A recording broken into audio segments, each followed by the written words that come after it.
The truth that most of us run from is this: we all have shadows inside us. Dark corners we don't want anyone to see. Parts of ourselves we hide, deny, and pretend don't exist. But here's what the elders knew, what the ancient ones understood. You cannot find true peace by hiding from your own shadow. Today's story will teach you why embracing your darkness is not weakness, but the greatest strength. So stay with us till the end to learn this life-changing wisdom. In the heart of the savannah, where the baobab trees touched the clouds, there lived a young woman named Amara. She was known throughout her village for one thing: her smile. From sunrise to sunset, Amara smiled. When the rains failed, she smiled.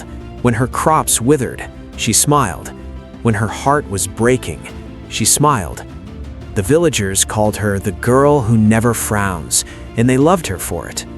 But what the villagers didn't know was this: every night, when the moon rose and the fires dimmed, Amara would walk far from the village into the bush.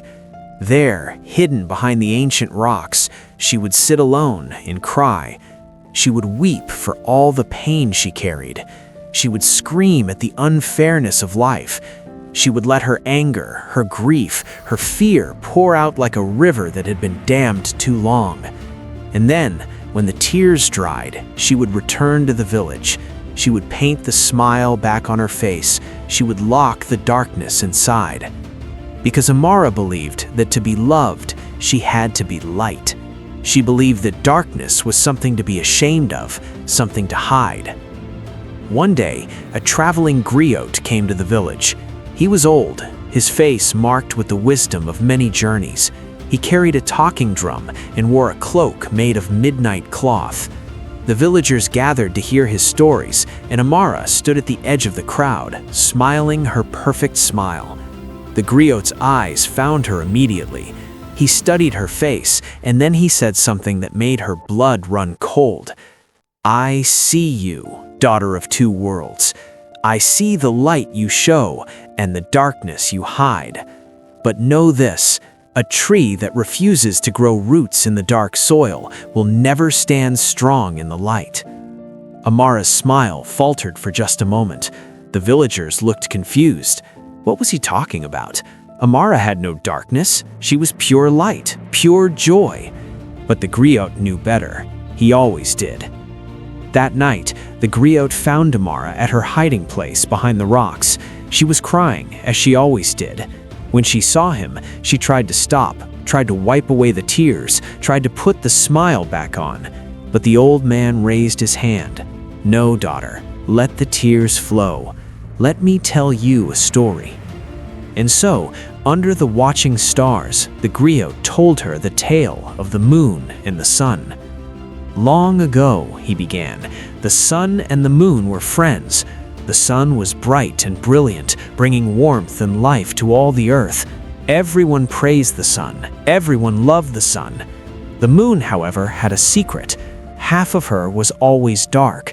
She tried to hide it, turning her dark side away from the earth, showing only her bright face. But the sun, in his pride, mocked her. "Why do you have darkness, moon? I am pure light. I have no shadows, no dark side. You should be ashamed." The moon believed him. She believed that her darkness made her less than the sun. She believed she was broken. So the moon went to the Creator and begged, "Please take away my darkness. Make me pure light like the sun." The Creator smiled sadly and said, "My daughter, do you know why the sun has no darkness?" The moon shook her head.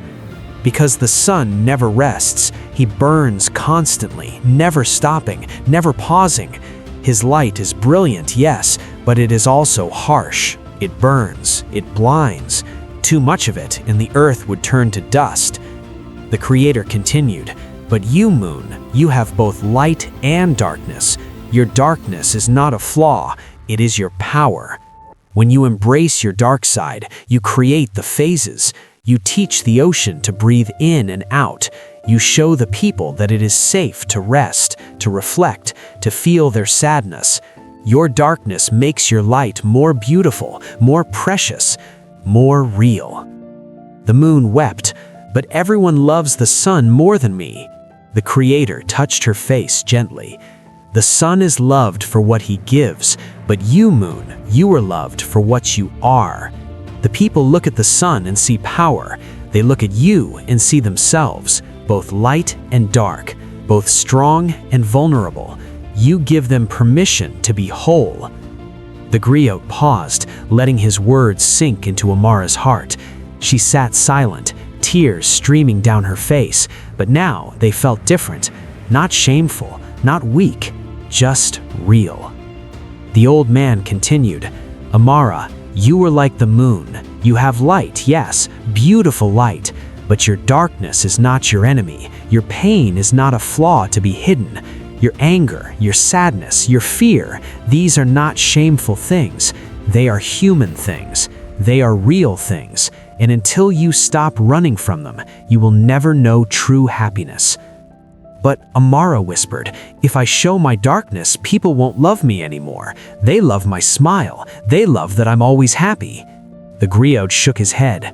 "No, child. They love the mask you wear. They don't know you. And if you don't know you, all of you, how can you ever be truly happy? How can you ever be truly free?" The next morning, something shifted in Amara. When she woke, she did not force a smile. She walked through the village with her real face, sometimes smiling, sometimes thoughtful, sometimes sad. When someone asked her, "Amara, why don't you smile today?" she answered honestly, "Because today I feel heavy, and that's okay." At first, the villagers were shocked. Some were even uncomfortable. They didn't know what to do with an Amara who wasn't always happy. But then, something beautiful happened. A young mother approached her. "Amara," she said quietly, "I have been pretending to be strong since my baby was born, but inside I'm terrified, I'm exhausted, I'm sad. I thought I was the only one. But seeing you be honest about your feelings, it makes me feel less alone." Then an elder man spoke. "I have been hiding my grief since my wife passed. I thought crying was weakness, but you have shown me that feeling pain is not shameful. It is part of being alive." One by one, the villagers began to remove their own masks. They began to speak their truth. They began to embrace their own darkness. And something miraculous happened. The village became more connected, more compassionate, more real. Because when we hide our darkness, we hide our humanity, and when we hide our humanity, we cannot truly connect. The griot stayed in the village for 7 more days. On the last day, he called Amara to him. "You have learned the lesson, daughter. Now I will give you the final truth. The key to happiness is not to eliminate your darkness. The key to happiness is to embrace it, to integrate it, to make peace with it. Because your darkness is where your depth lives. Your pain is where your compassion is born. Your struggles are where your strength is forged. The people who pretend they have no darkness are the most fragile, but those who embrace all of who they are, light and shadow, they become unbreakable." He placed his hand on her heart. "Remember this. The lotus flower is the most beautiful flower in the world, but it does not grow in clean water. It grows in mud, in darkness, in the deep. The mud is not its enemy. The mud is its home. Without the mud, there is no lotus. Without your darkness, there is no you." Years passed. Amara grew into a woman of great wisdom. She became a healer, a counselor, a guide. People came from distant villages to seek her advice. They didn't come because she was always happy. They came because she was real. She had learned to hold her joy and her pain with equal grace. She had learned that true strength is not in hiding your wounds, but in healing them. True courage is not in pretending you're perfect, but in accepting that you're human. Friends, life will try to teach you this lesson in 1,000 ways. Society will tell you to hide your pain, to suppress your anger, to deny your fears. It will reward you for wearing masks, for pretending, for being strong, when strong really means silent. But the elders knew better. The ancestors understood. Your darkness is not your enemy. It is your teacher. Your pain is not a weakness. It is proof that you have loved, that you have lived, that you have dared to care.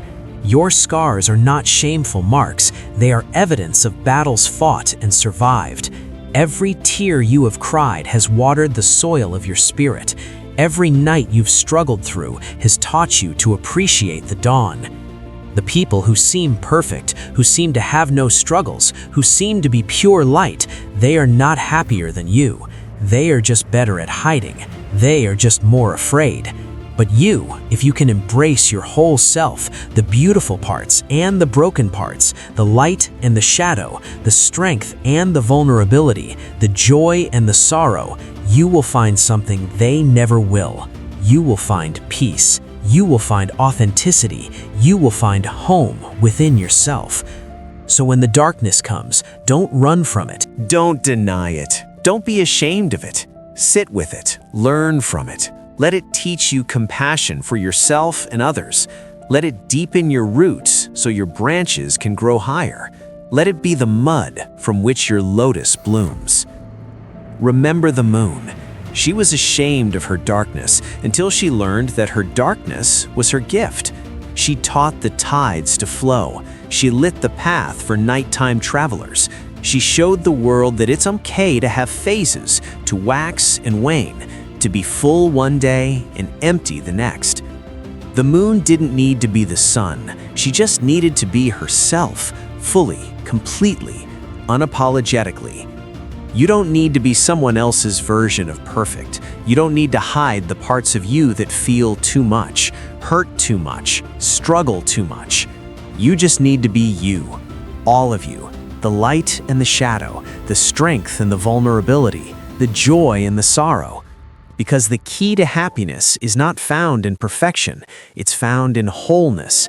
And wholeness means embracing every part of who you are, even, especially, the darkness. That's where your power lives. That's where your truth resides. That's where your real light comes from. So stop running from your shadow. Turn around, face it, embrace it, and watch how it transforms from an enemy into an ally. Watch how it makes you stronger, deeper, more compassionate, more real. Watch how it sets you free. The lotus grows in mud. The diamond forms under pressure. The gold is refined by fire. And you, my friend, you become who you're meant to be, not by denying your darkness, but by embracing it, learning from it, and letting it shape you into something beautiful, something real, something whole. This is the wisdom of the ancestors. This is the truth the elders carried. This is the key to happiness. Embrace your darkness, and you will finally know your light.